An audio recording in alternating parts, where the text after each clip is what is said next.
Hello नमस्ते। आज मैले नयाँ भिडियो लिएर उपस्थित भएको छु। आजको भिडियोमा चाहिँ रेड्रागन डार्क एभेन्जर K568 मोडलको चाहिँ किबोर्ड मैले लिएर आएको छु। यो RGB किबोर्ड हो। प्रब्लम चाहिँ खास यसको जुन यो लाइट बलेको छैन, यो लाइटलाई हामीले कसरी चेन्ज गर्ने भनेर चाहिँ मैले आज यो भिडियो लिएर आएको हुँ। कि चाहिँ कसरी चेन्ज गर्ने भनेर भिडियो हेर्न चाहनुहुन्छ भने मेरो अलरेडी नै YouTube च्यानलमा चाहिँ भिडियो छ।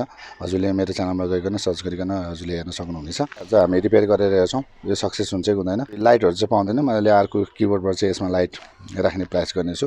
मिल्छ कि मिल्दैन त्यो पनि हेरौँ, सक्सेस हुन्छ कि हुँदैन। यो चाहिँ कसरी चाहिँ हामीले रिपेयर गर्न सक्छौँ आजको भिडियोमा हामी हेर्नेवाला छौँ।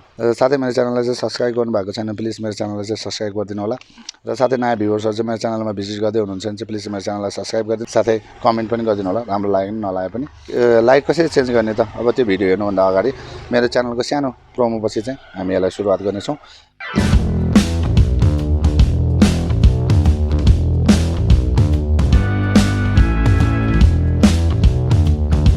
किबोर्ड अलरेडी मैले खोलिसकेको छु।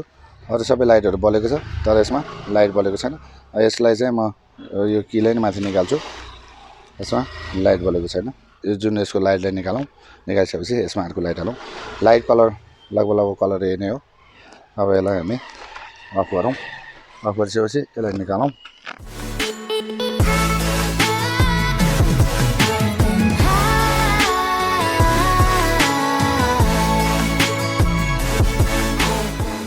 हामीले निकाल्यौँ। यस्तो खालको लिड छ यो। यस्तो खालको लिड त सेम टु सेम छैन, अलि ठुलो खालको लिड छ। यसमा मिल्दैन जस्तो छ, त्यही पनि एकचोटि ट्राई गरौँ। पहिला सुरु सेम कलरको चाहिँ लिड खोजौँ।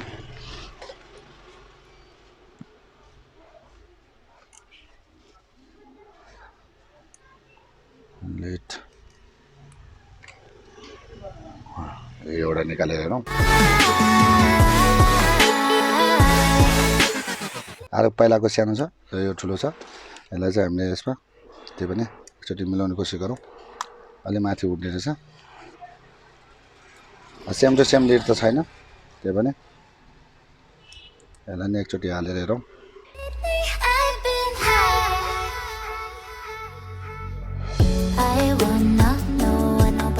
हामीले लिड हाल्यौँ, लिड अब बल्यो। अब यो हाल्दाखेरि कस्तो देखिन्छ हेरौँ है। सेम टु सेम भयो। हामीले रेड राखेर सक्सेस गरेको छौँ। सेम टु सेम नभएको खण्डमा हामीले अलिकति ठुलो रेड राखेर पनि हामीले यसलाई बनाउन सक्छौँ। यसरी चाहिँ हामीले रिपेयर सक्सेस गरेका छौँ। यो मेरो भिडियो कस्तो लाग्छ प्लिज लाइक कमेन्ट र सेयर गरिदिनु होला। साथै नयाँ भ्युअर्सहरु चाहिँ मेरो च्यानलमा भिजिट गर्दै हुनुहुन्छ भने मेरो च्यानललाई चाहिँ सब्स्क्राइब गरिदिनु होला।